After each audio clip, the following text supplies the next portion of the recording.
여러분들은 지금 주말 잘 보내고 계십니까? 아, 그동안 진짜 한 두세 달 가까이 우리를 뭐랄까요?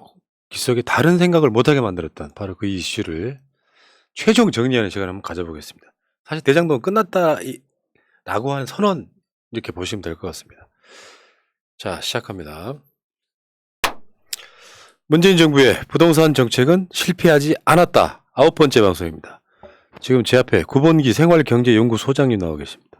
네, 안녕하세요. 저번 주에 양복을 입고 오는 게 좋겠다는 조언을 듣고 바로 말을 잘 듣고 양복을 입고 온 구본기 생활경제연구소 구본기 소장입니다. 근데 나는 별로 신경 안 쓰는 말은 굉장히 신경 쓰는 분들이 있네요. 그러니까 그냥 지나가는 말로 전혀 신경 안 쓰는 말인데.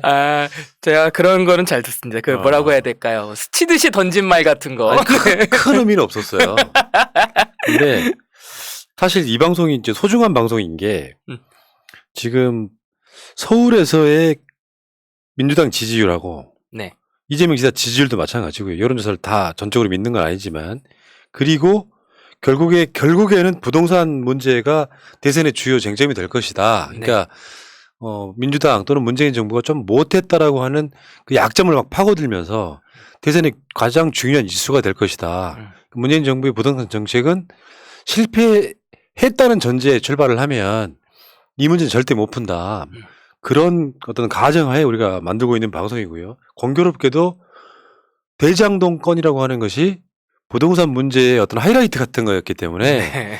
오히려 시점상 어떻게 보면 이거를 대장동으로 끝낼 게 아니라 부동산 전반에 관련된 문제로 같이 한번 가봐야 되고, 맞습니다. 결국엔 또 대장동 개발을 보아하니 국민의힘 같은 세력이 그런 문제를 해결할 세력이 되느냐 하는 문제까지 다 이야기할 수 있는 바로 아주 소중한, 그러니까 이걸 이름하여 위기를 기회로 만드는 굉장히 중요한 이슈 중에 하나였다 이렇게 봅니다. 자, 알겠습니다. 그 대장동에 관련해서는 지금 뭐랄까, 사실상 이재명 지사가 두 번의 국감을 통해서 네, 뭐 거의 완승했다라고 보는 게 맞을 것 같고요. 맞아요. 오히려 이재명 지사한테 막 의혹 제기만 하던 사람들의 이야기를 굉장히 깔끔하게 털어내는 바로 그런 국정감사가 아니었나. 2021년의 국정감사는 그냥 이재명으로 시작해서 이재명으로 끝나버린 맞아요. 그런 느낌이에요. 그리고 국감을 그냥 뭐라고 할까요? 휩쓸었다고 해야 되나? 다른 이슈들이 보통 국감하면은 여러 분야에서 이슈들이 회자가 되는데 이거는 원포인트 이슈였다 완전히. 예. 그리고 간만에 정치가 재밌었어요. 대장동 사건을 가장 잘 아는 사람은 이재명 경기도 지사였다. 알고 봤더니. 그 대장동 개발의 설계자. 그렇죠. 그리고 화천대유의 설계자. 이걸 헷갈리게 만들었던 맞아요. 그 스킬이 좀 작동하지 않았던 것 같고요. 이제 본격적인 이야기 하기 전에, 네. 구본기 소장과 실시간으로 대화를 나눌 수 있는 맞습니다. 그런 소중한 행사가 있습니까? 네. 우리 애청자분들, 저랑 이렇게 대화를 실시간으로 나눌 수는 없잖아요. 우리 방송에서. 근데 다음 주 수요일에 이제 행사가 하나 준비됐습니다. 더불어민주당, 제가 청년미래연석회의 그 수요 클럽을 자주 이렇게 광고를 드리는데 제가 드디어 출연을 합니다. 다음 주 수요일 날 저녁에 출연을 하고요. 지금 이거 맞습니다. 이거 여기 보면은 QR 코드가 있어요. QR 코드가. 그러니까 이거 어떻게 신청해야 되나요? 이렇게 물어보실 필요 없이 이거 캡처하셔가지고서 QR 코드로 들어가시면은 바로 신청 가능하고 어떤 대본이나 이런 거 없이 자료 없이 그냥 정말 실시간으로 우리들 생각나는 것들 던지면 대답하고 얘기 나누고 이렇게 하는 중에 어떤 생기는 그 인사이트들이 있어요. 또 그런 것들을 최대한 즐겨보려고 합니다. 네, 우리 보람 PD가 그 QR 코드만을 보여주려고 백조가 물속에서 이렇게 발짓을 하는 것 같은 그게 우리는 보이잖아요. 귀여워. 열심히 막 여러분들 이 QR 코드 찍고 들어가시면 된대요. 10월 7일 수요일 네, 수요일 밤 8시 맞습니다. 줌으로 이렇게 이 QR 코드 찍으시면 들어가실 수 있다고 합니다. 네. 떠오르는 신의 스타 구본기 소장과 실시간으로 대화할 수 있는 기회를 가져보시기 바라겠습니다. 알겠습니다. 자, 이제 본격적으로 한번 들어가 봅시다. 네. 국정감사 다 보고 난 느낌? 네. 재밌다. 근데 이런 거 있어. 뭐요? 우리가 이재명 지사를 응원하잖아요. 네. 이재명 지사가 쩔쩔매거나 졌으면 재밌을 수가 없지. 그렇죠. 그러니까 일종의 난세의 영웅 같은 거예요.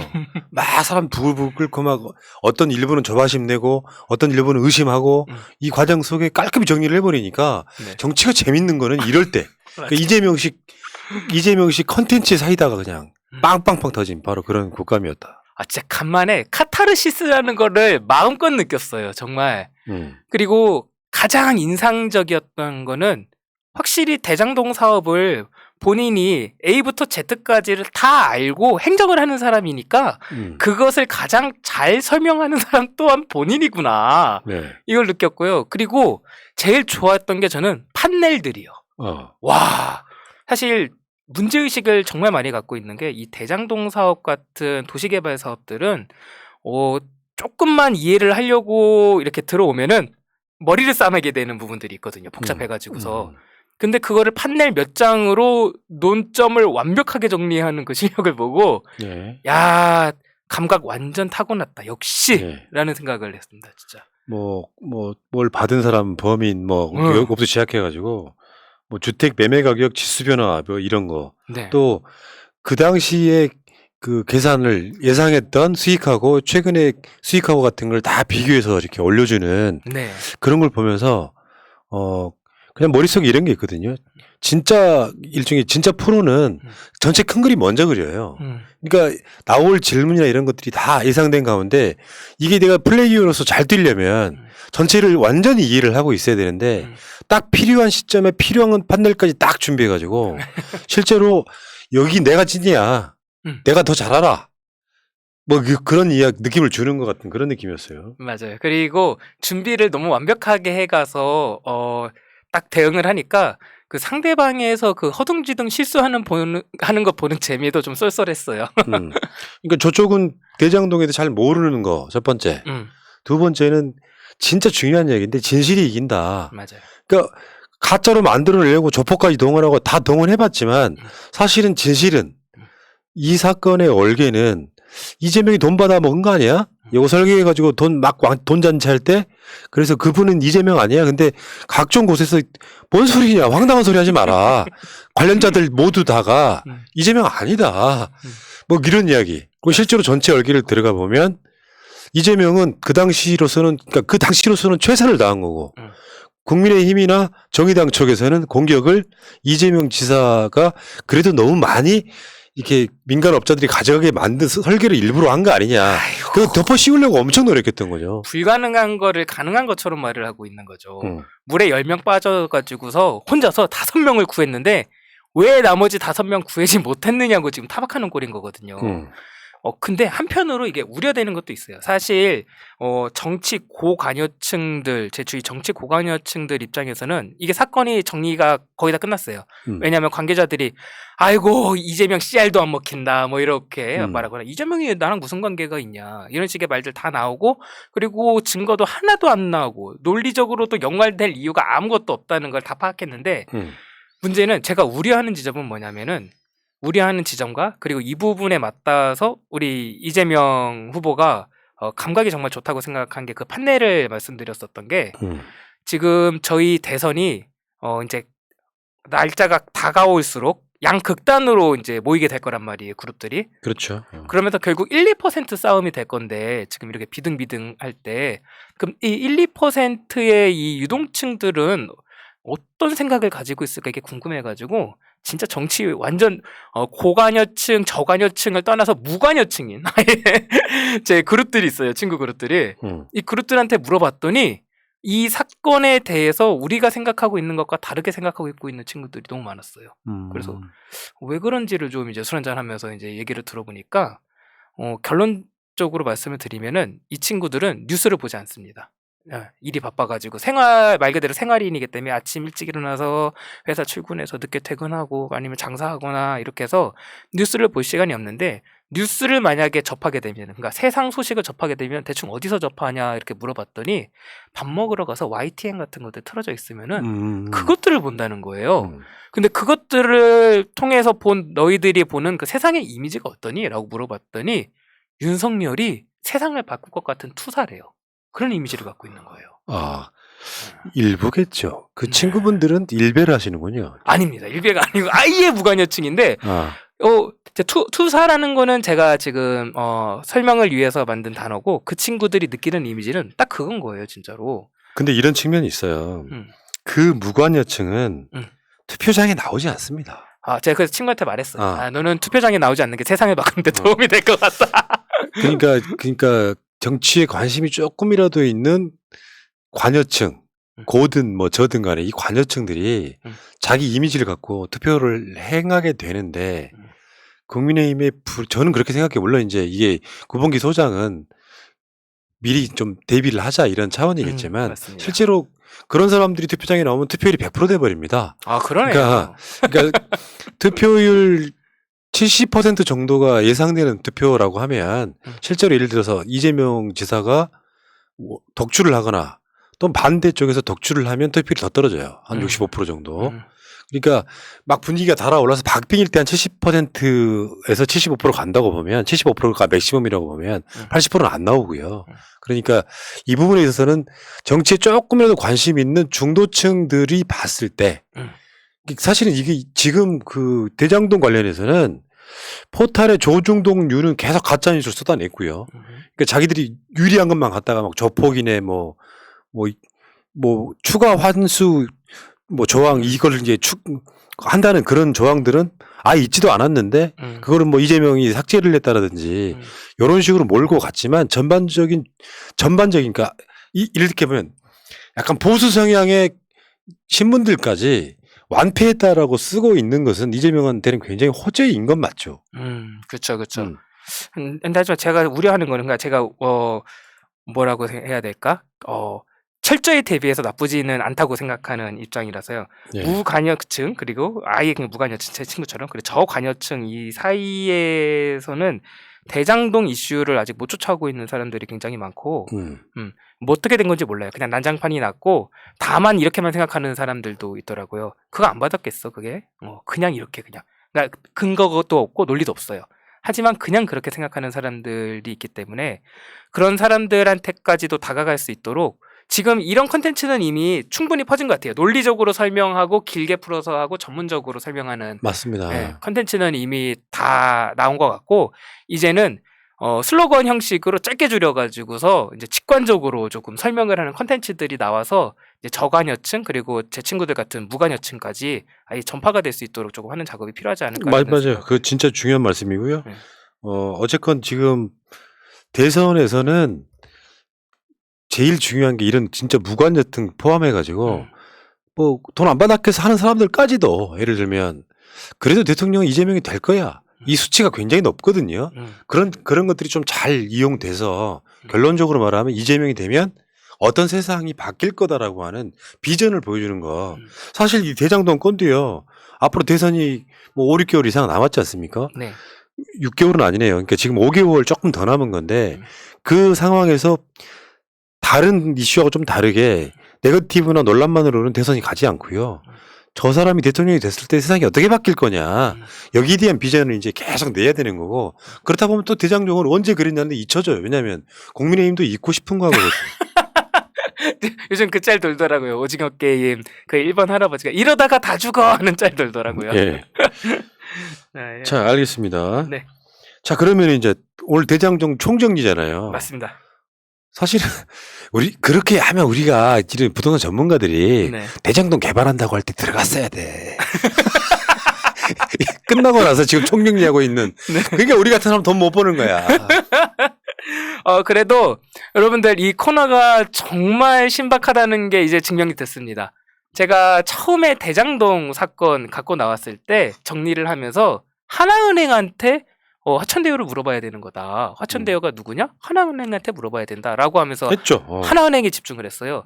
이제야 드디어 세상의 논법이 하나은행한테 관심을 갖고 있습니다. 이제야 드디어. 그러니까 쉽게 표현하면 이거죠. 투자는 하나은행이 많이 했는데 왜 하나은행은 많이 못 가져간 거지? 그거잖아요. 맞아요. 네. 이거를 이제 총 정리를 이제 해드리겠습니다. 이제 다 그림이 그려져서 복습 겸 해가지고 한번 쭉 한번 봅시다. 맞습니다. 자, 이 사건 그리고 처음 보시는 분도 또 계실 거예요. 이게 또 어떻게 유튜브에 알 수 없는 알고리즘이 인도하는 경우도 많아가지고서 제가 이 대장동 사건을 이해하려면 첫 번째로 우리가 생각해야 될 게 뭐냐면은 이게 경기도에서 일어난 광역지자체에서 일어난 일이 아니고 성남시라는 기초지자체 단위에서 일어난 일이라고 제가 말씀을 드렸었어요. 이게 헷갈리면 절대 안 된다. 이게 첫 번째. 그리고 두 번째. 그러면은 기초지자체장들, 기초지자체 살림꾼들이 공통적으로 갖고 있는 어떤 일반적 고민을 이해해야 된다. 그것이 지금 이 사건을 제대로 접근하는 첫 번째 키워드다라고 말씀을 드렸었는데, 자, 그래서 제가 가져왔었던 게 기사를 하나 가져왔었죠. 임병택 시장님 기사를 하나 가져왔었는데, 임병택 시장님은 시흥시 시장님입니다. 예. 경기도 시흥시인 거죠. 예. 경기도 성남시 이런 것처럼 기초지자체인 겁니다. 서울에는 시흥동이 있고요. 맞습니다. 시는 경기도에 있습니다. 맞습니다. 그게 헷갈리시는 분들 계세요. 맞아요. 자, 기초지자체라 하면은 구청장이랑 같은 레벨인 겁니다. 서울에서. 네, 자, 이제 설명을 드릴게요. 임병택 시장한테 임병택 시장을 모시고 이제 한 방송에서 한 이제 진행자가 이렇게 물어봐요. 시흥도시공사도 출범을 했으니 이게 굉장히 큰 역할을 하게 됐다라고 이렇게 질문을 합니다. 그러니까 임병택 시흥시장이 이렇게 답을 해요. 아, 그렇습니다. 제가 시장이 될 때 인근 도시에 거의 다 그 도시를 대표하는 공사가 있었습니다. 그게 다 그 도시의 회사고 도시가 소유한 공사입니다. 그런데 우리 시흥만 도시공사가 없더라고요. 이렇게 되면 어떤 문제가 생기는지 기초지자체에서 그 고민을 얘기합니다. 이어서. 그렇게 되면은 LH공사나 민간 사업자들이 이 도시를 개발하면서 남게 되는 개발 이익을 우리 시에 주지 않고 그냥 가져갑니다. 시흥시만을 대표하는 도시공사가 있으면 서울공사처럼 LH공사나 민간 사업자랑 협력 사업을 한다든지 독자적인 사업을 통해서 돈을 벌게 되면은 그 돈을 그대로 우리 시흥시 원도심에 재투자한다든지 부족한 교통망을 확충하거나 다양한 문화복지회관이라든지 이런 인프라를 조성할 때 재환원할 수 있습니다. 그래서 제가 서둘러서 공사를 만들었습니다. 라고 말을 합니다. 예. 자, 이게 지금 도시개발공사, 그러니까 지금 성남시는 도시개발공사인 거고 여기는 도시공사라고 만든 겁니다. 지금 임병택 시장님이 말씀하는 거는요, 개발 주권이라는 거예요. 우리 지역에서 내가 관할하는, 내가 책임지는, 내가 살림꾼인 이 지역에서 개발을 하면은 거기서 개발 이익이 발생을 하는데, 그거를 만약 중앙정부 LH에서 사업을 하게 되면은 LH가 그 개발 이익을 우리 시에, 우리 시민들한테 돌려주지 않고 다 가져간다. 또는 반대로 민간이 사업을 하게 되면은 민간 역시 마찬가지로 우리 시민들한테 다시 안 돌려주고 그거 가져간다. 이거 살림꾼 입장에서 화가 나요, 안 나요? 화가 나죠. 화가 나지. 그렇죠. 예. 네. 그래서 지금 본인이 취임을 했는데 아이고 도시공사가 없더라는 거예요. 시흥시 같은 도시공사가 없어서 서둘러서 설립을 했습니다. 라는 거예요. 네. 지금 이번 사건에서 성남도시개발공사가 문제가 되고 있는데 성남도시개발공사가 있어야 되는 이유에 대해서 명확하게 설명을 하고 있는 겁니다. 네. 그러니까 성남도시개발공사를 설립한 이재명 시장의 고민도 이해할 수 있는 거고 그 취지도 이해할 수 있는 거예요. 그러니까 이거 똑같다는 거죠. 지금 시흥 시장님하고 네. 성남시장 이재명의 고민은 같은 고민인 거잖아요. 네, 완전히. 근데 객관적으로 지금 설명을 해주고 있는 거예요. 맞습니다. 그러니까 이재명 성남시장이 어떤 욕심으로 이런 게 아니고 그게 성남도시개발공사가 없으면은 LH라든지 민간 사업자가 성남시에서 개발 사업을 해서 이득이 생기면은 그걸 다 가져간다는 거예요. 성남 시민들한테 안 돌려주고. 예. 그래서 설립을 했고 그래서 만들어진 게 성남시 도시개발공사다. 이해하시면 되겠습니다. 알겠습니다. 여기까지 뭐 다 아는 이야기니까 맞습니다. 빨리빨리 진행할게요. 네. 자, 그럼 이제 두 번째 이 사건에 대한 것. 이제 성남 대장동 사건에 대해서 접근을 할 때는 그 개발 에 대한 지침서를 살펴볼 필요가 있어요. 공모 지침서, 민간 사업자 공모 지침서. 맞습니다. 예. 아마 이 공모 지침서를 이렇게 해가지고서 하나하나씩 짚어준 방송이 얼마 없었을 거예요. 이게 지금 그 국정감사에서도 약 한 번, 두 번 이게 나온 적이 있어요. 그러니까 네. 개발 사업자를 선정할 때 건설업자는 제외한다라고 하는 부분에 대해서 왜 그랬는지를 설명해주는 장면도 나옵니다. 맞습니다. 네. 이거는 뭐냐면은 이제 성남시가 성남도시개발공사를 만들어가지고 대장동 사업을 하려는데 여러분들 다 아시는 것처럼 그냥 성남도시개발공사가 공공사업을 100% 해버렸으면 됐는데 그게 여의치 않아서 민관 합작으로 하게 되잖아요.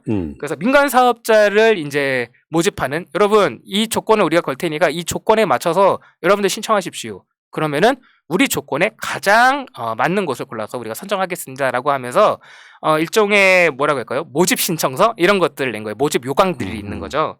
그 내용을 좀 살펴볼게요. 여기서 오늘은 여기서 좀 꼼꼼히 살펴볼 거예요. 왜 그러냐면은 이따가 LCT랑 좀 비교를 할 때 용어를 네. 좀 정리하는 게 네. 필요해서 그렇거든요. 자, 2장 보면은 사업 시행 조건이 나와요. 사업 시행 조건이 나오는데 그 위에 제가 사업 추진 형태를 따로 떼가지고서 위에 이렇게 얹어놨는데 문장을 좀 읽어드릴게요. 이번 사건이 처음에 굉장히 어렵게 느껴졌었던 게 익숙하지 않은 용어들이 너무 많이 나와가지고서 그랬던 거거든요. SPC라든지 뭐 PFV라든지 이런 단어가 나와서 그랬는데 이거 한 번만 더 정리해드릴게요. 이걸 정리해야지 이따가 LCT를 접근할 수 있어요. 자, 내용은 이렇습니다. 본 사업은 특수목적 회사 괄호 열고 SPC인 예. 프로젝트 회사 설립을 통한 민관 협동 개발 방식으로 추진되며 특수목적 회사 같은 말이죠. SPC의 형태는 법인세법 제51조의 이 규정을 충족하는 프로젝트 금융투자회사 괄호 열고 PFV로 한다라고 되어 있어요. 지금 헷갈리는 단어가 두 개가 나오잖아요. SPC, PFV 두 개를 구분을 하실 필요는 없어요. 그냥 이거를 퉁쳐가지고 특수목적 법인회사 말 그대로 특수한 목적을 위해서 세우는 법인이다 라고 생각을 하시면 편해요. 제가 이렇게 예를 2주 전에 드렸어요. 저랑 우리 푸나님이랑 저희 권PD님이랑 셋이서 어떤 사업을 하려고 그러니까 시민사회 운동을 하려고 법인을 하나 설립합시다. 우리 뭉쳐가지고서 라고 했을 때 법인이 특수목적인 거죠. 특수목적 법인을 설립하려고 하는 거죠. 우리는 어떤 사업을 위해서. 근데 사업을 위해서 뭉칩시다 라고 했을 때 그것을 사단법인으로 설립을 할 수도 있을 거고 재단법인으로도 설립을 할 수 있을 거고 뭐 여러 가지 주식회사 형태로도 설립을 할 수 있을 거예요. 그것들 중에 하나를 선택해서 저희가 이제 사업이라든지 법인체를 꾸리게 될 건데 이게 같은 논리예요. 그래서 문장이 본 사업은 특수목적 회사 SPC로 설립을 할 거다. 특수목적 회사를 설립할 거다. 그것의 종류는 PFV로 한다. 인 거예요. 그러니까 법인을 설립할 건데 그 법인의 종류는 사단법인으로 할 거야. 이런 말이랑 같은 거예요.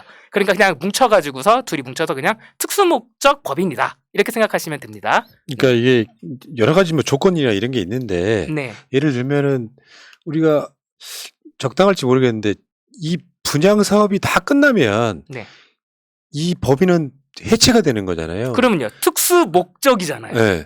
그러니까 그런 방식으로 이렇게 정해진 룰이 있다는 말씀을 드릴게요. 그러니까 네, 예를 들면 맞습니다. 그 PFV 특수목적 법인에 들어와 있는 회사들이 그 일이 끝나고 나면 해산되는 걸 결론으로 하기 때문에 사실상 페이퍼 컴퍼니에 가깝다는 것까지 이해를 해야 돼요. 맞습니다. 근데 그거 페이퍼 컴퍼니라고 하니까 또 뭔가 굉장히 사람들이 좀 이게 범죄성이 있다고 생각하는 이게 이명박 효과인데 그러니까 필요한 무슨 은행이네 무슨 회사네 이런 사람들이 모여갖고 그 일만 하는 법인 이렇게 보시면 되죠. 맞습니다. 특수한 목적을 위해서 자 모여 설립해 하고 목적이 끝나면 해산을 하는 프로젝트 법인인 거예요. 지금 그리고 말씀을 너무 잘해주신 게 이게 법률에 의해서 정해진 요건들이 있어요. 가령 자본금이라든지 뭐 이런 것들이 있는데 여기서 하나 알아야 될 게 또 헷갈리시는 게 AMC라는 개념이 등장을 하면서 막 헷갈려요. 자산관리회사예요. 자산관리회사.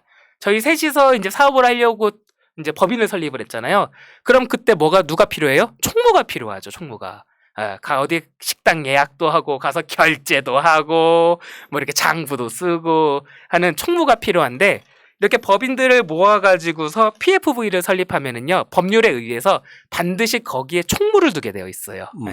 제가 비유를 들기 위해서 총무라고 했는데 정확하게는 AMC 그러니까 자산관리회사를 두게 되어 있는데 화천대유가 바로 자산관리회사예요. 근데 그 화천대유도 또 지분을 갖고 있는 그렇죠. 미미했지만 네. 근데 그 지분이 미미한데 불구하고 가장 많은 돈을 가져가게 됐기 때문에 이 사건이 증폭된 측면이 있는 거예요. 맞습니다.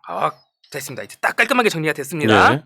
이제 밑에 있는 거는 뒤에서 또 다룰 거기 때문에 LCT에서 이거는 그냥 이제 정리하고 오른쪽에서 여기서 이제 이재명 당시 성남시장의 깨알 같은 행정력을 볼 수 있다라고 하면서 저희 또 새날에서 아마 거의 최초로 설명을 했을 거예요. 다른 데보다 빠르게.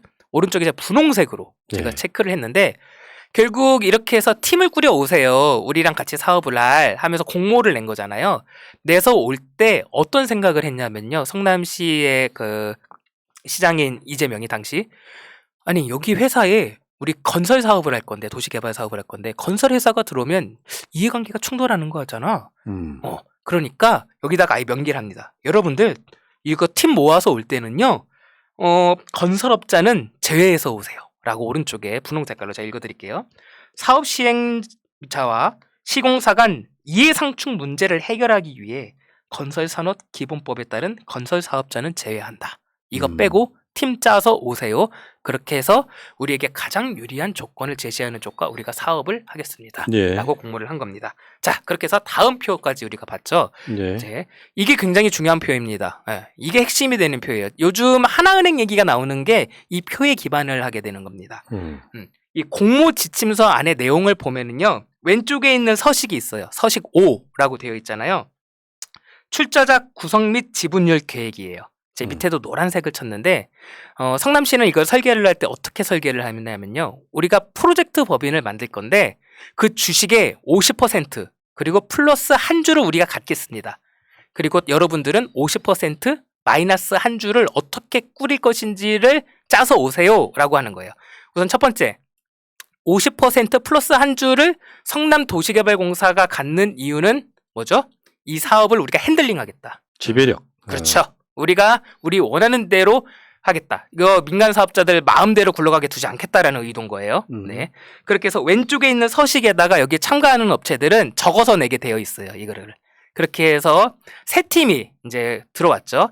첫 번째가 우리가 많이 알고 있는 하나은행이 주축이 돼서 데려온 성남의 뜰 컨소시엄, 그러니까 성남의 뜰 팀, 그다음에 메리츠 컨소시엄, 메리츠 네. 팀, 그다음에 산업은행 팀. 예. 이렇게 세 팀이 들어왔는데 그중에서 성남시에게 가장 유리한 조건을 제시한 곳은 하나은행이 데려온 성남의 뜰 컨소시엄이었어요.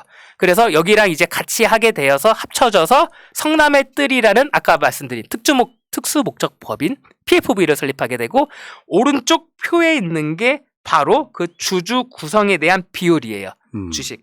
보면은 성남도시개발공사가 옆에 0.001 한 주를 가지고 있죠. 가장 많은 주식을 갖고 있잖아요. 예, 예. 이게 과반수 주식을 갖고 있기 때문에 사업을 핸들링할 수 있고 그리고 여기서 핵심. 자 보세요. 지금 이 사업이 어떻게 진행이 됐죠? 성남도시개발공사가 50% 주식 그리고 플러스 한 주는 우리가 갖고 나머지를 당신들이 꾸려오세요라고 해서 팀을 꾸려서 온 거잖아요. 그렇게 해서 대표가 지금 주관에서 끌고 온 게 주식회사 여기 지금 네모 쳐져 있죠. KB하나은행. 예. KB하나은행이 나머지들을 다 끌고 온 거예요. 그러니까 네 지금 그러면 성남도시개발공사보다 주식이 그 다음으로 많은 게 하나은행이잖아요. 자, 이 표를 보세요. 노란색을 친 사람들은 네모 박스에 있는 하나은행이 다 데려온 거예요.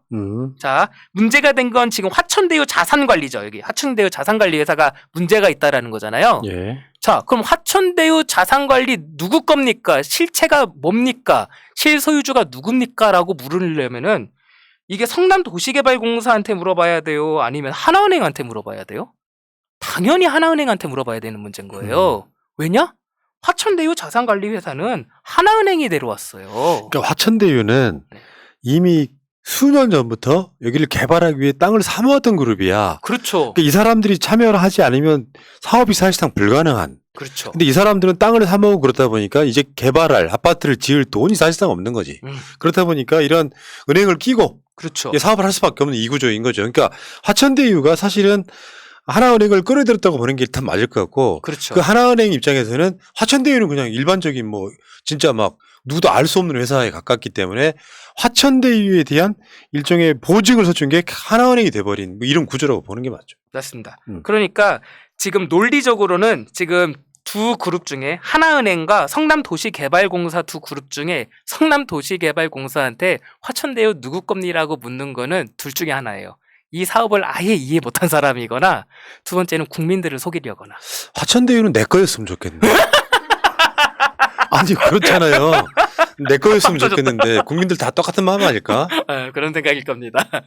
아니면은 삼촌 거거나 할아버지 거거나. 그래 나중에 물려받을 수 있게끔. 자, 어쨌든 돌아와서요. 그래서 국민의힘이 자꾸 말도 안 되는 소리를 했던 거예요. 국민들을 속였던 거예요. 사실은 하나은행한테 가가지고서 당신들 화천대유랑 같은 팀 꾸려서 왔잖아.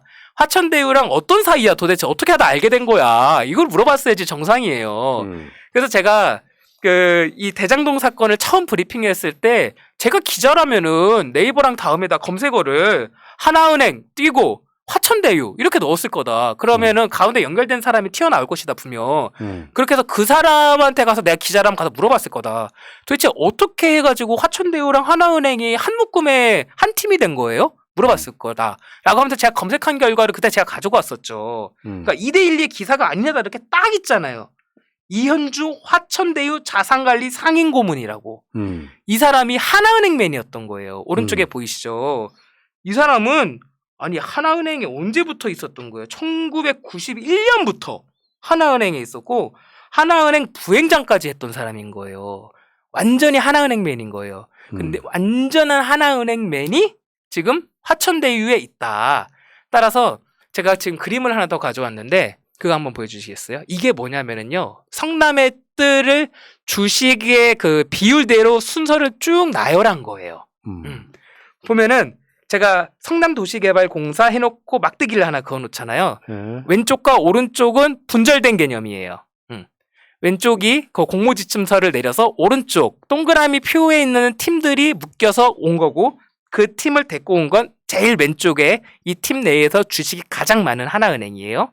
그리고 주식이 가장 적은 건 화천대유고 주식이 적음에도 불구하고 돈을 엄청 가져간 것도 화천대유죠. 예. 네. 그러니까 이 표에서 대장동 게이트라고 불리는 사건은 저쪽에서는 성남도시개발공사의 유동규라는 사람이 기획본부장으로 있으면서 네. 이재명의 대선 나갈 목적으로 이 사람들로부터 설계를 막 해가지고 결국은 700억을 받을 사람이었다라고 시작된 사건이었고요. 그렇죠. 근데 사실은 이 성남도시개발공사 그 반대쪽에 있는 사람들은 이재명이 컨트롤이 사실상 불가능한. 그렇죠. 계약이 끝나서 그 사람들한테 오더를 줬으면 그걸로 끝나버린. 네. 근데 그 이후에 벌어진 일을 이재명 책임이라고 지금 이야기하고 있는 거죠. 맞습니다. 그래서 제가 그림에다가 막대기를 그어놓은 거예요. 오른쪽이랑 왼쪽은 구분해야 돼요. 왼쪽이랑 오른쪽은 구분하고 오른쪽이 한 팀이에요. 오른쪽 동그라미에 노란색 동그라미에 있는.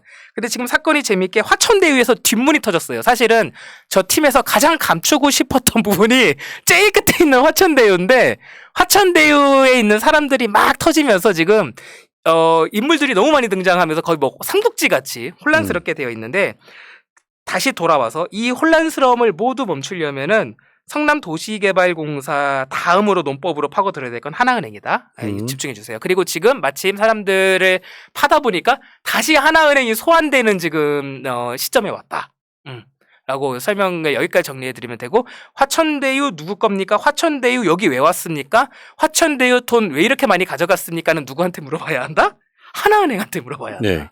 그러니까 지들끼리 뭘 짰건 상관없이 네.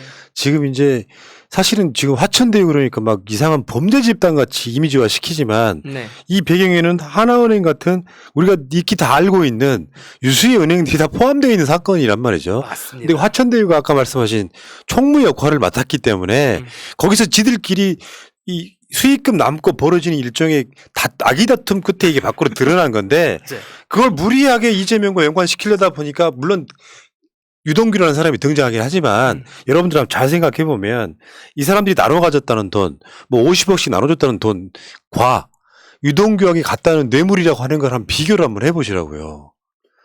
뭐 유동규가 뇌물을 받았다고 하는 뭐 수표 포함 한 5억이라고 하는 것도 사실이라고 할지라도 나머지 사람들이 지금 돈잔치 하고 있는 거랑 비교를 해보시라고요. 그냥 이재명을 배신한 자범 여기까지는 이재명 지사가 도의적 책임을 질 수 있지만 그렇죠.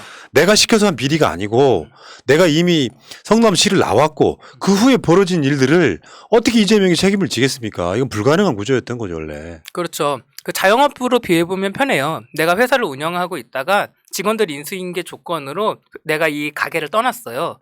근데 그 내가 이제 인수인계 해준 그 직원이 거기서 카운터를 보다가 잠깐 돈을 꼬부쳤어요. 그럼 그게 넘겨주고 온 사람은 도의적으로는 미안하죠.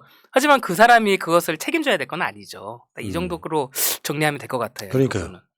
그 건으로 이재명 지사 사퇴하길 바라는 건가요? 아, 그렇게 따지면은요, 이게 사람들이 이런 게 있어요.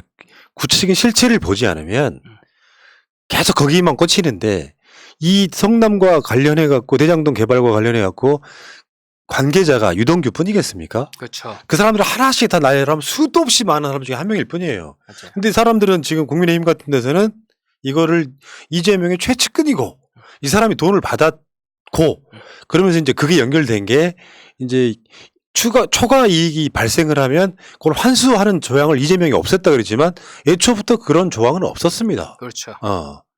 그러니까 나중에 추가 환수한 것도 그 룰 안에 포함되어 있었던 건이었기 때문에 실제로 이재명은 최선을 다한 거예요. 아유, 그렇게 살림 잘하는 기초지자체장들이 많아져야지 우리도 구체적 살림이 행복해져요. 예. 네, 칭찬해야 되는 겁니다. 예. 그리고 드디어 자 이제 총정리니까 지금 대장동 사건 얘기할 때 LCT랑 부산 LCT랑 비교하는 경우가 많아요. 그런데 오늘은 좀 꼼꼼히 짚어드리려고 하는데 왜 LCT랑 비교를 하는지에 대해서 설명을 드릴게요. LCT가 뭐 비리도 많았었고 뭐 누가 구속도 되고 이랬으니까 그리고 또 부산이고 또 뭐 박형준이랑도 관계가 있고 이러니까 일부러 끌어오는 거 아니냐라고 그냥 이미지로만 막연하게 하시는 분들이 있는데 그래서 대장동 사업이랑 LCT를 비교하는 건 아니에요. 명확한 이유가 있습니다. 이런 측면이 있는 거죠. 예를 들어서 최소한 도의적으로라도 너무 수익을 많이 가져가게 했다라고 하는 것에 이재명을 책임을 물으려면 꾸짖으려면 최소한 국민의힘은 아니라는 뜻이에요. 그렇죠. 최소한 국민의힘은 그럴 자격이 없다는 뜻이에요. 그냥 민간 사업자들을 위해서 그냥 완전 퍼주고 이론도 환수 못한 바로 그런 세력 아니겠습니까? 맞습니다. 그 대표적인 게 LCT인데 LCT가 왜 가져오는지에 대한 굉장히 중요한 이유가 있는데 그것이 소거되어 있어요. 이제 전문가적 입장으로 설명을 드리려고 하는 거예요. 쉽게 설명을 드릴게요. 오렌지랑 사과를 1대1로 비교할 수는 없어요. 맛이 다른 과일이기 때문에 오렌지도 좋고 사과도 좋을 수 있는 거예요. 하지만 이 오렌지랑 이 오렌지는 비교할 수 있어요. 이 사과랑 이 사과는 비교할 수 있고요. 그런 것처럼 많은 도시를 개발하는 사업들이 있어요. 우리들이 봤을 때는 그냥 그거를 퉁쳐가지고 일반인들은 그냥 도시 개발 사업이다 이렇게 생각을 하지만 사실 법리적으로 그것들이 세분화가 되어 있어요. 따라서 서로 다른 도시 개발 사업을 마주 보아놓고 비교를 하는 거는 사과랑 귤을 비교하거나 바나나랑 딸기를 비교하는 것과 같은 문제가 발생할 수 있어요. 그래서 같은 법률에 의한 같은 사업을 했던 것을 마주 보아놓고 하는 게 중요한데 그게 LCT였던 거예요. 제가 가져온 그 법률 한번 문장 좀 보여주시겠어요? 그 도시재생이라고 많이 들어보셨을 거예요. 근데 도시재생 사업이 뭐냐면요. 도시재생이 뉴타운이랑 반대되는 개념이라고 알고 계신 분들이 많은데 사실 도시재생은 일종의 관념이에요.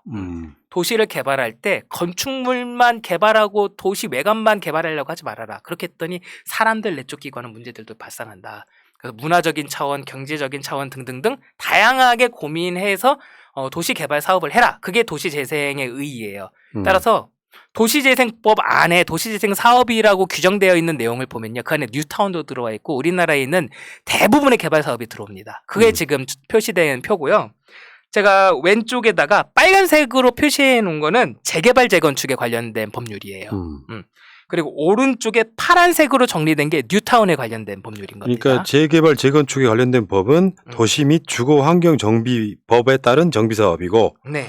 뉴타운 관련한 것은 도시 재정비 촉진을 위한 특별법에 따른 재정비 촉진 사업이고 네. 그 이명박이 했던 바로 그 뉴타운이고요. 네.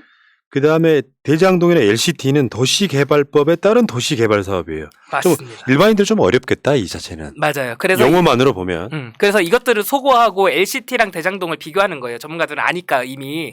근데 왜 하필 LCT를 비교하냐라고 생각을 하고 계신 분들이 많아가지고 이걸 제가 일부러 가져온 겁니다. 네. LCT랑 대장동 사업은 둘 다 도시개발법에 따른 도시개발 사업이에요. 그러니까 사과 대 사과를 비교하고 바나나 대 바나나를 비교하는 것처럼 둘이 마주 보아놓고 비교하기 아주 좋은 사업이라서 이것들이 자꾸 소환되는 거예요. 예. 그것들을 알아두시고 제가 또 어제 그래서 새벽에 정리를 했죠. 여러분들을 위해서. 예. 자, 대장동 사업과 LCT 사업을 비교하면서 대장동 사업이 얼마나 잘 설계된 사업이고 LCT 사업은 같은 사업을 하는데도 얼마나 엉터리 같은 사업인지를 설명을 드릴게요. 예. 제가 들어가기 전에 이거를 설명드릴게요. 처음에 이 말씀을 드렸었죠. 대장동 사업 관련해가지고서 10명이 바닷가에 빠졌는데, 바닷물에 빠졌는데, 한 명이 애써서 5명을 구했더니 나머지 5명 못 구했다고 지금 흉보는 꼴이라고. 아, 좋은 비유야. 좋은 그쵸? 비유야. 예. 네. 그래서 지금 정의당이라든지 나머지들이 다 그러고 있잖아요, 지금. 근데 이 비유를 그대로 가져와서 LCT한테 적용을 하면은요, 10명이 바다에 빠졌잖아요. 5명을 바다에 더 밀어넣은 거예요. LCT는요. LCT는 완전 그런 사업이에요. 그러니까 그 국민의힘의 논리로 이재명을 공격하는 정의당 보면 한심하더라고. 결과론적인 얘기 누가 못해요. 그러니까는요. 아유. 자, 이제 비교한 거를 한번 보여드리면서 이야기를 나눠볼게요. 일부러 사진을 가져왔어요. 사진을 봐야지 이 사업이 어떤지를 조금 더 볼 수 있으니까요. 느낌을 아니까. 맞습니다. 느낌을 알아야지. 맞아요. 왼쪽이 대장동 사업, 요즘 한창 얘기 나오는 흔히 아는 것처럼 이렇게 그냥 택지 조성해서 아파트 올리는 사업인 거고, 오른쪽이 LCT 사업, 부산 해운대 저 3개 동짜리 어마무시한 저 사업인 겁니다.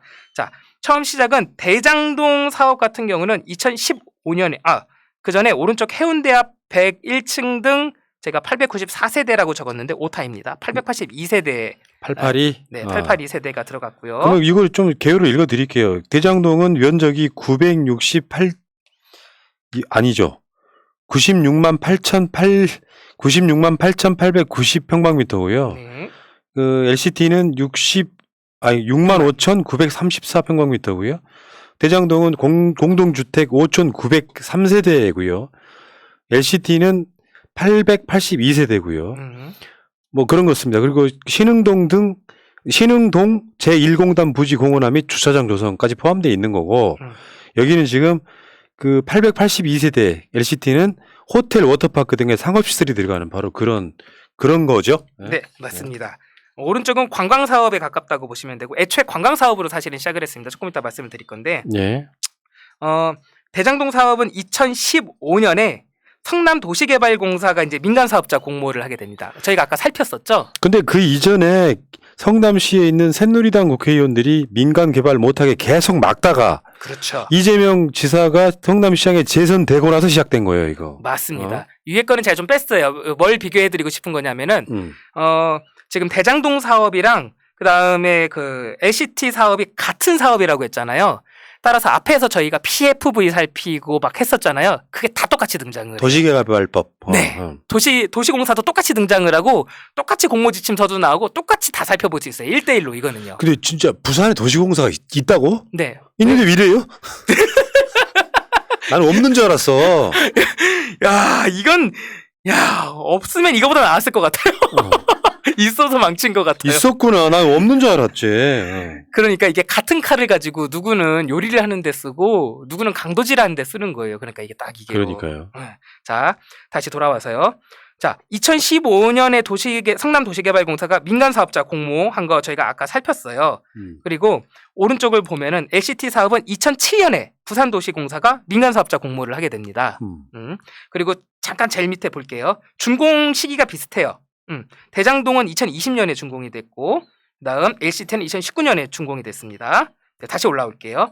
이거 완전히 똑같습니다. 2015년에 성남도시개발공사가 민간사업자 공모를 하니까 그때 들어왔었던 게 주관사가 아까 살폈죠? 하나은행이 주관사가 돼서 들어와서 성남의 뜰 컨소시엄이 선정이 되죠? 그것처럼 오른쪽도 똑같아요. 오른쪽도 2007년에 부산도시공사가 민간사업자 공모를 내고, 그때 누가 선정이 되냐면은 트리플 스퀘어 컨소시엄이라는 곳이 선정이 돼요. 이것도 특수목적법인이죠. 그렇죠. 똑같습니다. 네. 자, 그렇게 되면 이제 주관사가, 여기는 아까는 하나은행이 끌고 왔었잖아요. 예. 여기는 건설사가 끌고 와요. 일단 시작이. 성남과 다른 거네. 네. 청안건설이라고 건설사가 끌고 들어옵니다. 벌써 처음부터 여기는 첫 단추가. 냄새가 나네. 그렇죠. 지금 이 사건이 뭔가 비리의 온상으로 알고 있는 이유가 뭐냐면은, 이렇게 컨소시엄을 구성한 20개 업체 등을 끌고 오거든요. 이 청안건설의 이영복 회장님이 비리 때문에 이 사업으로 비리 때문에 2018년 8월에 징역 6년을 선고받습니다. 이게. 그러니까 말도 안 되는 허가, 인허가 이런 거를 엄청나게 남발을 한 상황이잖아요. 네. 용도도 바꿨잖아, 이거 원래. 그걸 이제 살펴볼 겁니다. 자, 이제 선정이 됐어요. 컨소시엄이 선정되면은 특수목적 법인 회사로 이제 전환을 하는 거죠. 합쳐가지고 도시개발공사랑. 그러면은 성남의뜰 PFV를 그래서 설립을 했죠. 성남의뜰 컨소시엄이 선정되고 주관사는 하나은행인데 오케이, 하나은행 당신들이 데리고 온 사람들이랑 하겠습니다. 당신과. 그렇게 해서 성남의뜰 PFV, 그러니까 특수목적 법인을 설립하면서 그때 아까 살핀 것처럼 성남도시공사가 그 주식의 50% 플러스 한 주를 가져가게 되죠. 우리가 이 사업을 핸들링하겠습니다. 라는 의도예요. 그럼 반면에 그러면은 이 LCT는 어떻게 했냐? 그래 트리플 스퀘어 컨소시엄이 선정이 됐어요. 청안건설이 업체들을 데려와서 그러면은 트리플 스퀘어 또 PFV를 설립하잖아요. 이게 나중에 LCT PFV로 전환이 되긴 합니다. 뭐 어쨌든 그래서 특수목적 법인을 설립을 하는데 부산도시공사가 이 법인의 주식을 빵개를 가져요. 빵개를 그냥 넘겨버리는 거예요. 핸들을. 야, 이때부터는 이 사업을 핸들링할 수가 없어요. 이렇게 되면. 그러니까 제가 그랬잖아요. 최소한 국민의힘은 이거 욕할 자격이 없다고. 네. 진짜 날강도 같은 도둑놈들인 거예요. 사실 이게 부산 도시공사가 욕심이 없어서가 아니라 민간 업자한테 그냥 몰아주고 뒷돈 받는 거예요. 그 구조란 말이야. 이거 지금 그래서 지금 LCT 다시 지금 들춰보자고 하는 게 지금 얘기가 나올 수밖에 없는 거예요. 지금. 거기에 얽혀서 막 처벌받고 의혹이 있었던 정치인이 한둘이 아니고 한둘이 아니죠. 현재 부산시장이 우연치 않게 위아래층을 그것도 로얄층으로 살게 된 배경에는 누가 봐도 이상하지 않습니까? 맞습니다. 여기서 만든 시세 차익이 2019년에 준공했는데 벌써 40억을 벌었어요. 아이고야. 이걸 만약에 대장동에 이재명 지사가 한 똑같은 방식으로 해갖고 로얄층에 한 대형 아파트를 아이고. 2개를 위아래층으로 아들내미네하고 딱 살고 있다면 이거 어떻게 있겠습니까, 이게. 아이고. 이미 구속일 거야, 내가 봤을 때. 아이고. 당연하지. 말도 안 되는 진짜, 아유. 지금 비교가 되잖아요. 1대1 비교가 되죠, 이거? 그러니까. 예. 자, 또 1대1 비교 들어갈게요, 이제 계속. 자. 그러고 나서 이제 왼쪽으로 옵니다. 우리가 많이 알고 있는 것처럼 2015년에 그냥 사전적으로 공공수익을 땡기잖아요. 그쵸? 4,383억 원을 일단 확보합니다. 1차로 확보한 거예요, 그쵸? 이게. 1차로 확보하고 그러다가 아이고 이거 지가가 좀 상승하네. 부동산 경기가 풀려가지고서. 아니, 그게 룰이 원래 있었답니다. 그러니까 그렇게 추가로 수익이 발생하면 이거를 더 환수하기로 그 룰대로 환수한 거니까. 그렇죠. 규정에도 없이 약정에도 없이 그냥 뺏어온 건 아니에요. 미리 설계를 그렇게 했다는 거지. 네. 그러니까 그렇게 올랐으니까 이제 다시 주십시오. 더 수익을 환수하겠습니다라고 해서 어떻게 했죠? 북측 터널에다가 이제 지어주기 터널을 지어주기로 하고 나서 추가 부담을 하게 됐잖아요. 예. 1,120억 원. 예. 자, 제가 왼쪽에 그래서 일부러 파란색으로 적었어요. 자, 이 파란색 두 층은 뭐냐면요. 시민들한테 환원된 부분이에요. 이 도시개발공사의 의의, 우리 첫 번째 기억하죠? 우리 동네에서 벌어지는 개발에서 이익이 생기면은 그거를 환수해가지고 시민들한테 돌려준다. 그거 지금 왼쪽에서 했죠. 그렇죠? 이재명 지사가 국감에서 무슨 얘기를 했냐면 이거를 국민의힘 등이 방해를 안 했다면 9천억 이상이 시민들한테 돌아가서 가정으로 따지면은 약 300만 원씩 줄 수 있었다는 거예요. 근데 방해하다 보니까 반만 가져온 거 아니에요. 나쁜 놈들. 아이. 나쁜 놈. 자, 그러면 오른쪽을 보겠습니다. 이제 LCT는 그럼 어떻게 했느냐? LCT는 이제 핸들을 놨잖아요. 부산도시공사가 이 특수목적 법인에 한 주도 안 갖고 있잖아요. 그러니까 핸들을 잃어버리니까 주도권을 완전히 뺏깁니다. 주도권을 준 거겠죠, 솔직히. 어떤 일이 발생을 하냐면은 지금 저 사진을 보세요. 말도 안 되죠. 101층이에요. 한 동이 101층이고요. 두 개 동은 85층이에요. 이게 해운대라는 영화의 모티브래요. 저게 어떤 일이 발생을 하냐면요. 원래는 저렇게 처음 계약을 할 때 처음 조건이 저렇게 높게 지을 수가 없었어요. 저기는 첫 번째 주거시설을 지을 수 없어요. 저희 해운대 바로 앞에 해운대 조망권을 사유하게 된 즉 주택시설이 들어간 최초의 시설이에요. 저게. 처음에는 그렇게 안 했어요. 처음엔 그렇게 계약 안 맺었어요. 근데 2009년에 무슨 일이 발생을 하냐면은요. 여기 트리플 스퀘어 PFV, 그러니까 LCT PFV로 전환됐다고 했죠. 이 민간 사업자들이 이렇게 주장을 합니다. 처음에 그렇게 계약했는데 이렇게 하면은 우리 사업 못할 것 같아요. 사업성도 없고 안 되겠어요. 찡찡거려요. 찡찡거려가지고 어떤 조처를 하냐면은요. 저기는 그냥 원래 관광시설로 해가지고서 관광객들 끌어들이려고 했었던 시설이에요. 예. 해운대에 낮은 층으로. 근데 거기에 아파트가 들어서게 됩니다. 아파트가 들어설 수 있게 해주고 두 번째, 저거 말도 안 되죠. 저거 저게 101층을 넣어서 뒤에는 바다를 볼 수 없어요. 이제 저 뒤로는 뒤에 집 있는 분들은 가려진 분들. 그렇죠. 저도 그런 경우를 최근에 당했었거든요. 한강 뷰를 볼 수 있는 집 옥상에 올라가면 있는데 그 앞에 어마어마하게 큰 빌딩이 들어서면서 한강의 불꽃놀이를 못 봐. 그 다음부터.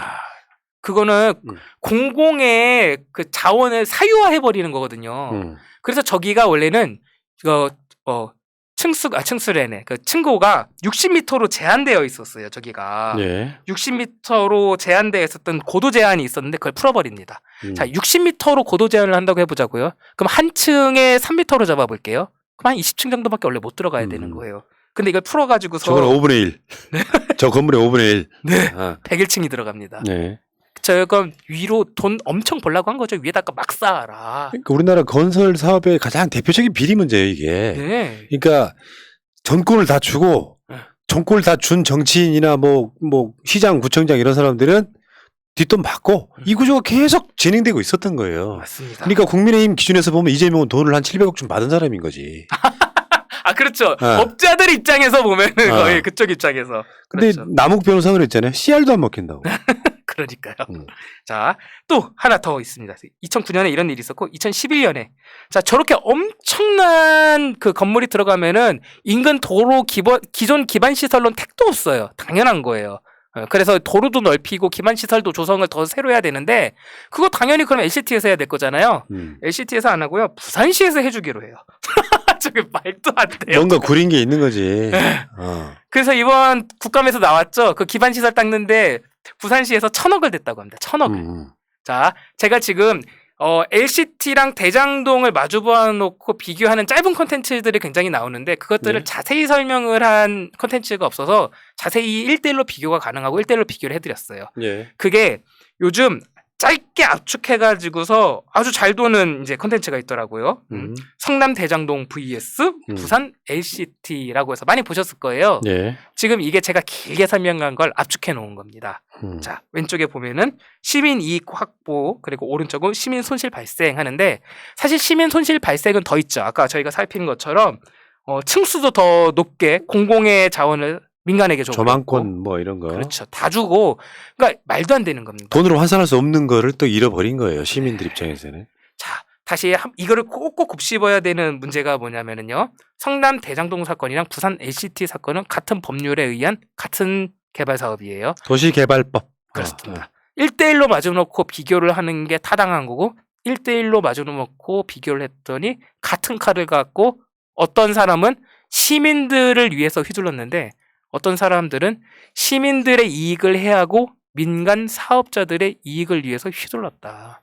이걸 지금 보실 수 있는 거죠. 똑같은 법을 적용했는데 이런 결과물이 나왔는데 말도 안 되는 LCT를 개발한 세력이 대장동에서 이재명이 왜 돈을 더 환수 못했냐.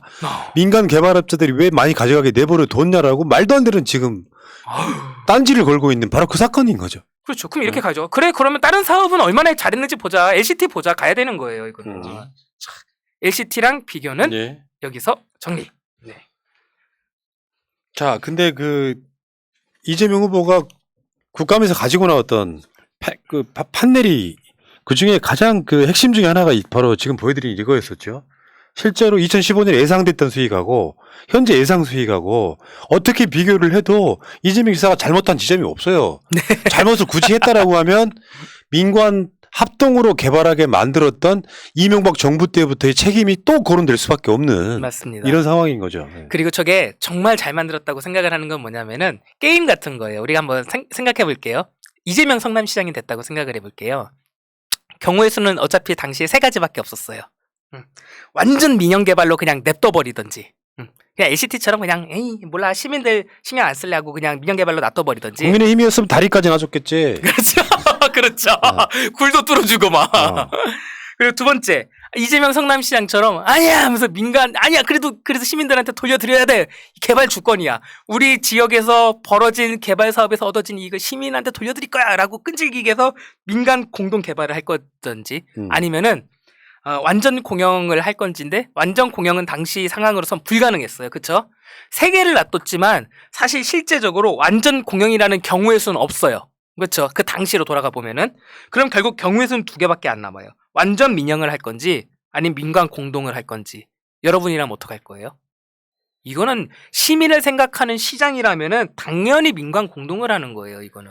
그 당시로서는 법도 그랬고 계속 법을 바꾸는 과정들이 최근에 드러났잖아요. 네, 그래서 이재명이 할 수 있는 최선이 이거였던 거예요. 맞습니다. 나중에 이 결과를 갖고 계속 비판을 하는 건 정말 부도덕한 짓이다. 말도 안 되는 일인 네. 거죠. 오른쪽 파란 색깔 완전 공영은 바닷가에 10명 빠졌는데 혼자서 10명을 다 구했어야 된다라는 말이랑 똑같은 거예요. 저거는. 말도 안 되는 겁니다. 왼쪽 빨간 거는 바닷가에 빠진 10명을 아무것도 안 구하는 시나리오인 거고. 그러니까 완전 민간 개발로 가려고 했던 세력이 지금에 와서 왜 그 민간인들한테 돈을 많이 가져가게 설계를 해서 당신 배임 아니야? 이렇게 지금 계속 몰아가고 있는 건데 이거 코미디 같은 사건인 거죠. 완전 코미디인 겁니다. 그래서 그쪽 당에 있는 사람 조폭 아들이 등장해서 심지어 20억을 현찰로 줬다 이렇게 이야기를 하고 있으면 근데 그 새끼는 믿을 수가 없는 완전 사기꾼인데 그러니까요.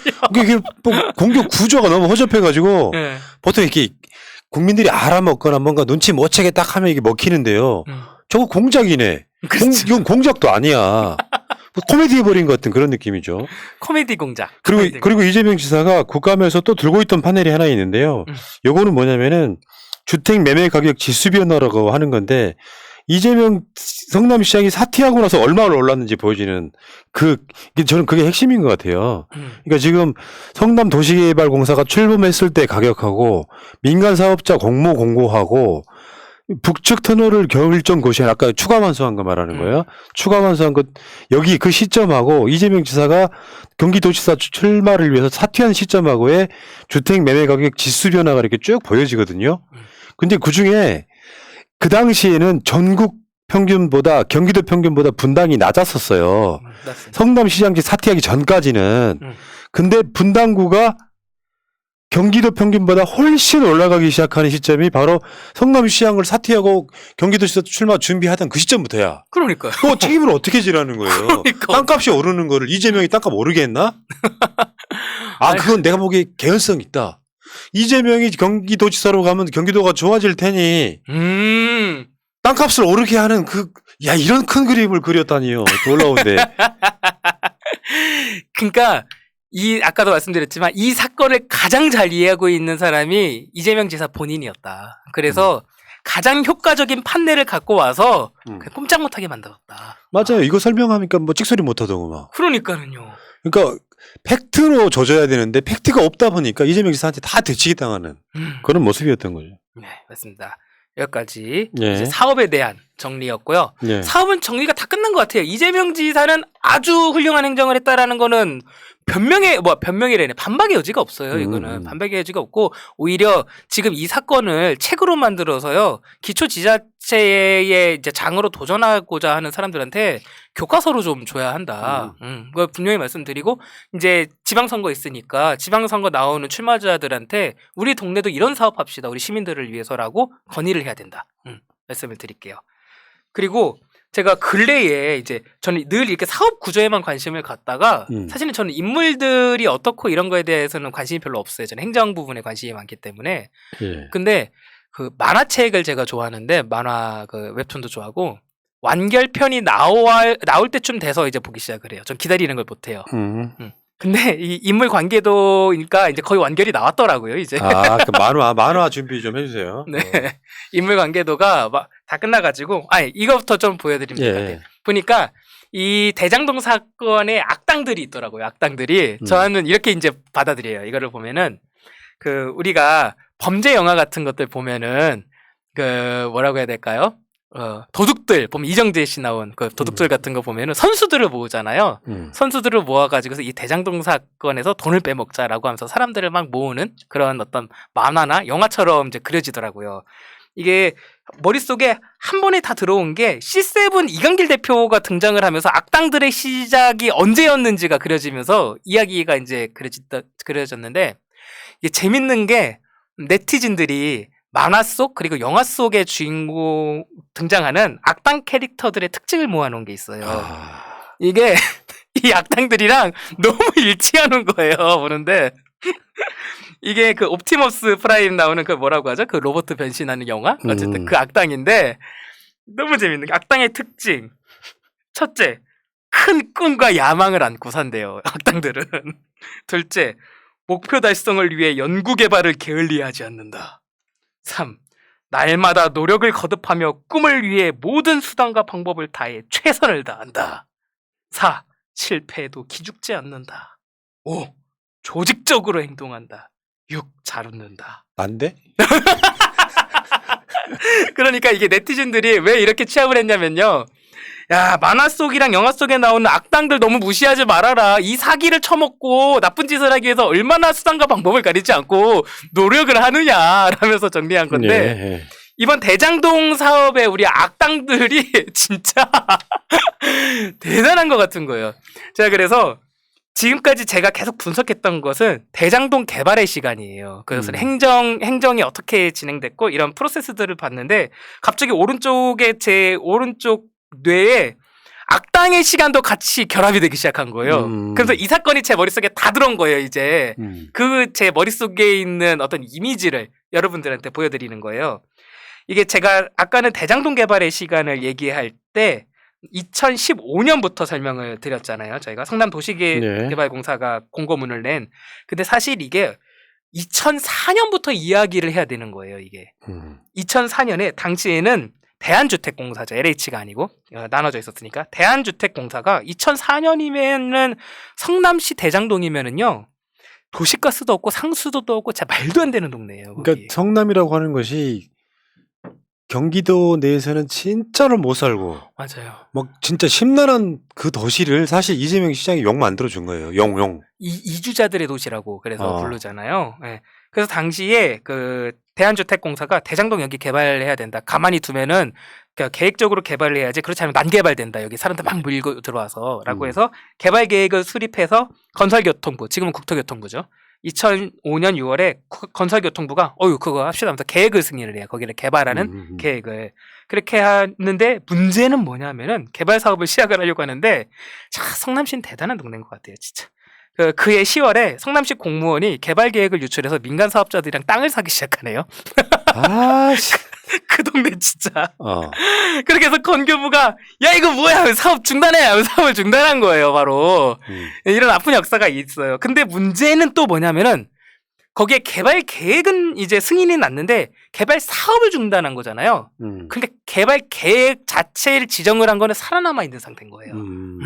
살아남아 있는 상태를 2008년에 시흥이래네. 성남시에서 다시 한번 사업을 시작해 볼까라고 하면서 대장동 사업에 대해서 타당성 용역을 이제 하기 시작합니다. 이거 타당한가? 개발 사업을 하는 게 그때쯤 마침 또 그때쯤에 LH에서 이제 LH로 됐죠 그때.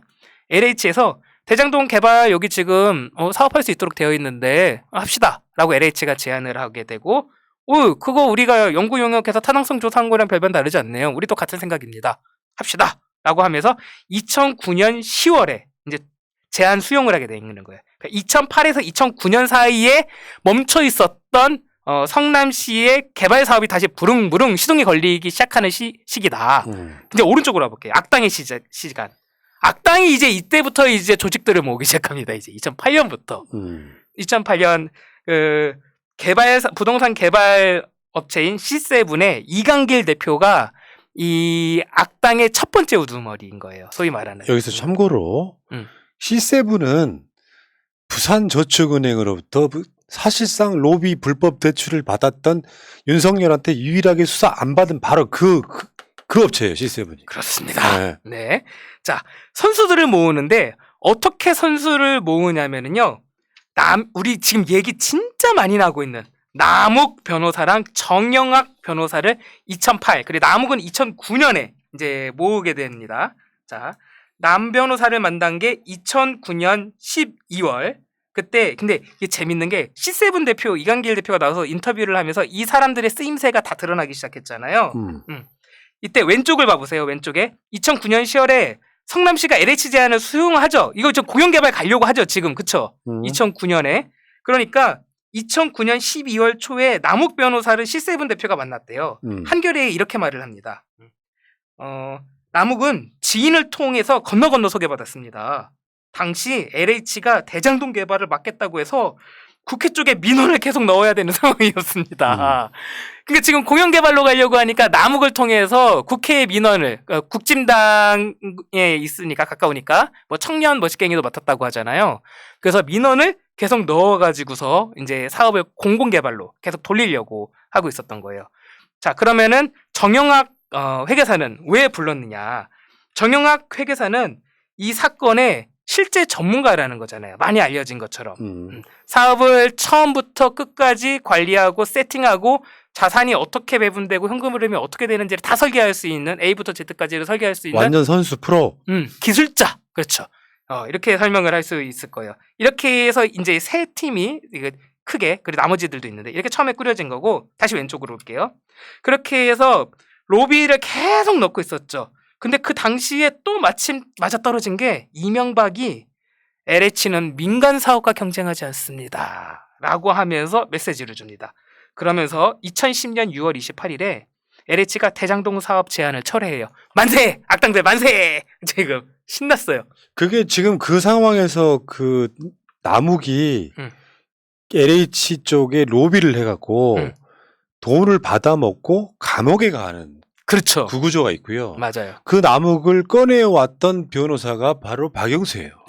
맞습니다. 그렇게 이제 악당들이 서로 이렇게 해비체 진짜. 이렇게 만들어진 거지. 근데 이 사건에서 재밌는 게 뭐냐면 이것과 거의 동시에 일어난 게 여기까지는 만세인데 지금 LH 대장동 사업 제안 철회가 2010년 6월 28일에 있잖아요. 그 한 칸 위로 올라가 보세요.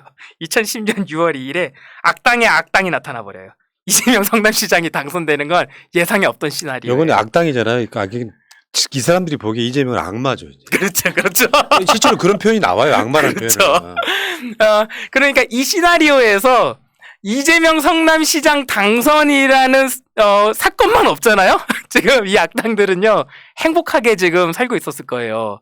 근데 그렇지 않다. 그리고 당선만 된 게 아니고 정말 믿을 수 없게 재선까지 하게 되면서 지금 이 사건이 이렇게 꼬이게 됐다. 그러니까 전체적으로 이걸 봤을 때 이런 측면이 있죠. 그러니까 이재명 지사의 원래 생각은 이거를 공공개발하려고 했지만 그렇죠. 여러 가지 조건이 있었어요. 하나는 성남이 돈이 없었다는 거.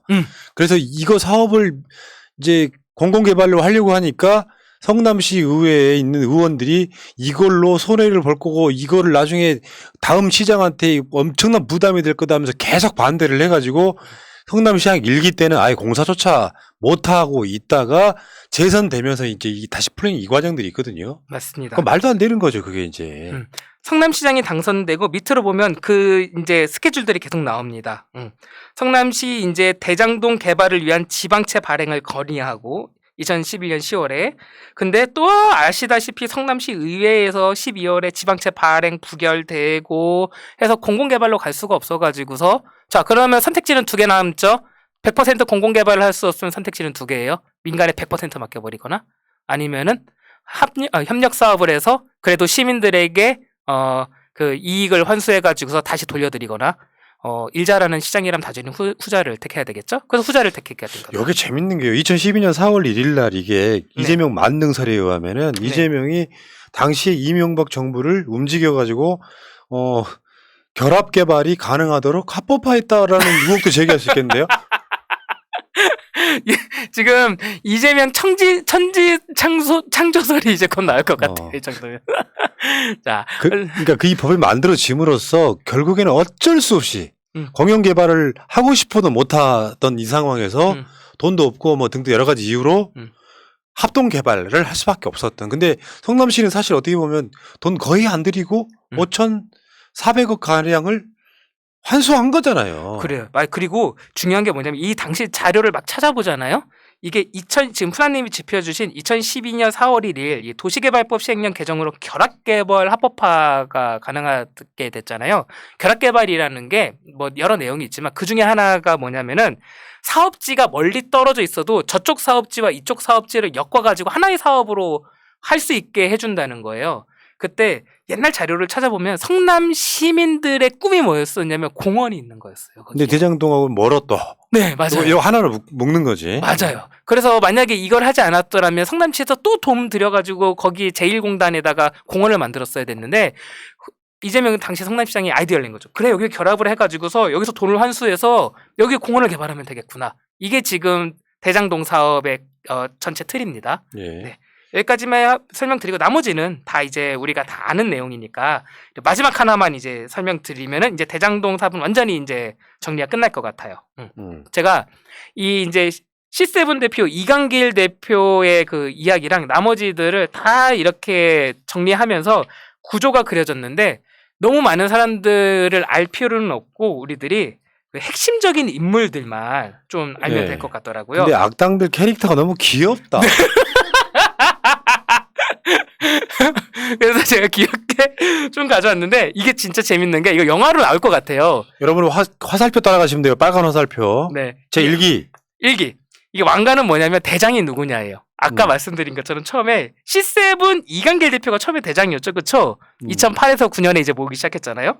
그때 남욱 변호사는 민원 담당, 정영학 회계사는 기술자, 프로 담당으로 이때 알게 됐고 이때 재밌는 사람이 옆에 또치 등장하죠. 또치.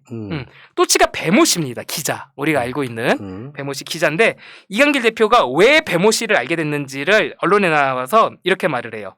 이 당시가 언제였죠? LH랑 같이 사업을 하겠다고 성남시가 오케이를 했고 지금 이 악당들 입장에서는 이거를 공공개발을 민간개발로 빨리 돌려야 되는 시기였잖아요.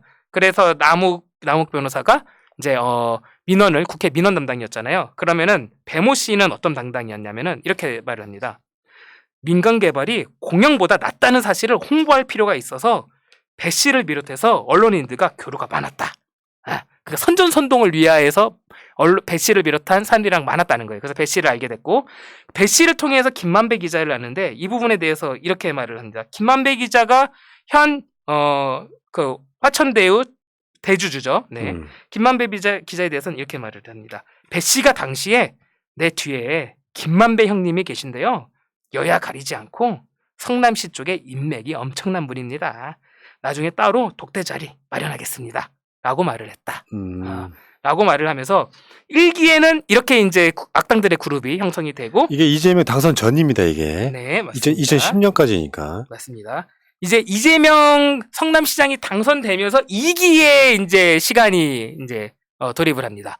2기의 시간이 돌입을 되는데 처음에 이 악당들 두목이었던 이강길 대표가 이 악당들 조직 내에서 왕따를 당하게 됩니다. 이게 왕따를 당하는 게 이 사건에서 뜬금없이 이 시나리오 계획되어 있지 않은 이재명 성남시장이 갑자기 등장을 하면서 이 사업을 진행할 때 저축은행 등에서 이제 돈을 막 끌어다가 이제 사업을 진행하고 있었는데 만기 연장이 안 되게 돼요. 계획이 틀어지니까 지금.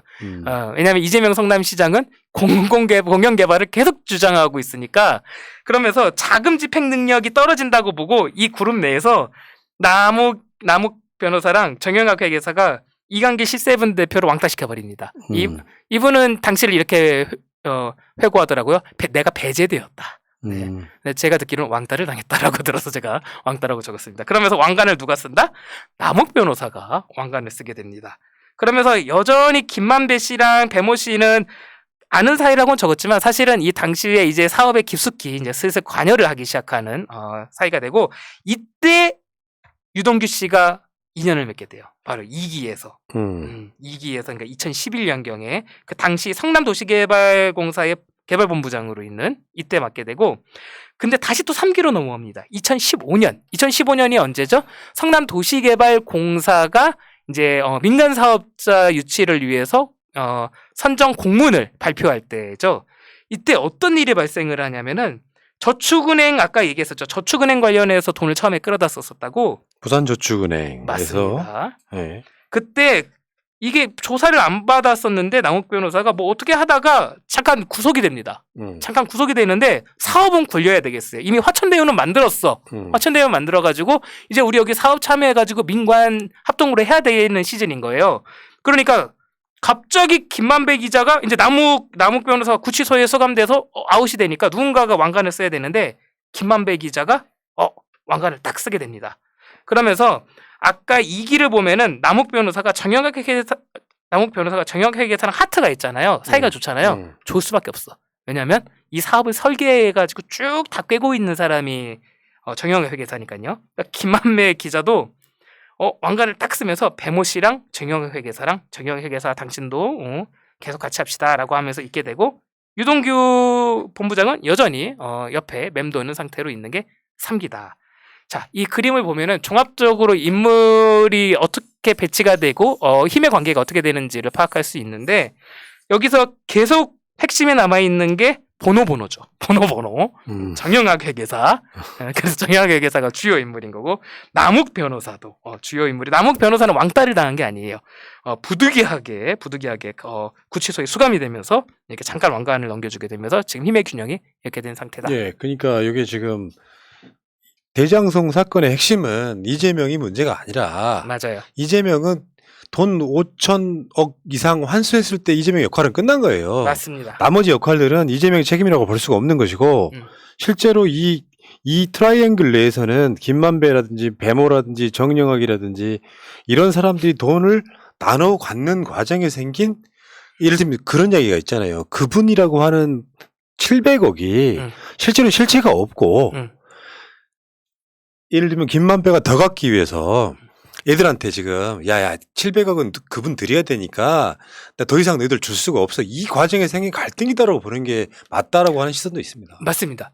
그래서 제가 마지막으로 이 표를 다시 한번 보여드리고 이제 총정리를 끝내고 이제는 대장동 사건을 말고 좀 다른 거를 가져오려고 하는데 다다음 주부터는 그 그림을 한번 보여주시겠어요?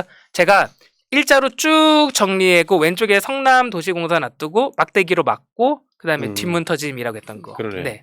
지금 이걸로 다시 돌아와야 돼요. 자, 이게 핵심인 겁니다. 왼쪽 성남도시개발공사는 50 플러스 한 주를 갖고 나머지들 당신은 50 마이너스 한 주를 꾸려서 오세요. 알아서 오세요. 당신들이 어떻게 팀을 꾸려서 올지는 이라고 맡긴 사업이에요. 이 사업은. 그래서 저기에는 단절이 생깁니다. 단절이 생기는 거고 저 노란색 안이 지금 문제인 거예요. 노란색 안에서 서로 지지고 볶고 뭐 누구 왕따 시키고 뭐 누구 구치소 수감되고 누군 왕관 썼다가 하면서 저 안에서 난리가 난 거예요.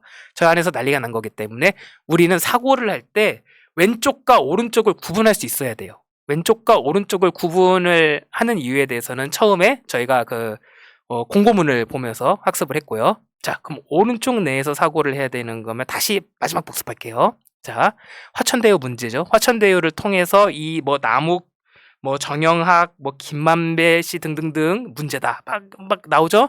자, 이 사람들 누가 이 팀에 끌고 왔죠? 누가 대장이죠? 저 컨소시엄의 대장 누구죠? 하나은행입니다. 네. 자, 대장동 사건의 문제에 대해서 지금 우리가 초점을 가지고 대장동 사건 컨소시엄 도대체 왜 이런 겁니까? 라고 물어야 되는 거 누구죠? 하나은행입니다. 네, 여기까지 정리. 하나은행에 집중해야 됩니다. 이제. 예. 네. 알겠습니다. 대장동은 사실 너무 그간 몇 개월 동안 논란됐던 거에 비해서는 국감 한 방으로 정리해져서 이재명 지사를 굳이 끌어낸 국민의힘 관계자 여러분께 깊은 감사를 드리면서 한 몇 시간도 못 가는 조폭 공작설 같은 거 또 끌어내주신 국민의힘께 감사를 드리면서 마지막으로는 그 어떤 비리도 발견되지 않은 사실은 이재명의 치적이 다시 한번 국민들한테 알려지게 된 계기가 됐다는 면에서 이재명 지사한테도 우리가 지지한 보람을 느끼게 해준 그런 마음을 감사함을 또 한번 표하겠습니다. 네. 자, 문재인 정부의 부동산 정책은 실패하지 않았다. 사실 이게 문재인 정부의 부동산 정책은 실패하지 않았다라고 하는 아젠다하고는 좀 멀 수는 있는데 저는 이 방송을 하면서 그런 생각이 들었어요. 지금도 물론 대장동은 수도권에서 아주 노른자이였기 때문에 이게 이런 수익이 더 가능했겠지만 지금도 지방 어디나 수도권에 가면 지금 대장동과 똑같은 구조의 것들은 수도 없이 많을 것이다. 맞아요. 밖으로 이슈가 안 돼서 그렇지. 맞아요. 어마어마 우리나라 땅덩어리 생각보다 크다니까요. 어마어마하게 크다. 네. 자, 마지막으로 한 말씀 하시고 오늘 방송 마치도록 하겠습니다. 오늘은 방송이 꽤 길었습니다. 아유, 끝까지 봐주신 여러분들 감사하고요. 그리고 처음에 광고해드렸던 다음 주 수요일 저와 실시간으로 대화 나눌 수 있는 그 행사 관심 많이 가져주시고 다다음 주에 뵙겠습니다. 자, 오늘 방송 마치도록 하겠습니다. 여러분 남은 시간 주말 잘 보내시기 바라겠습니다. 여러분 나가시기 전에 좋아요. 그 말을 안 했다. 구독 좀 해주시기 바라겠고요. 네. 새날은 물러가겠습니다. 고맙습니다. 다음 주에 봬요. 다다음 주군요.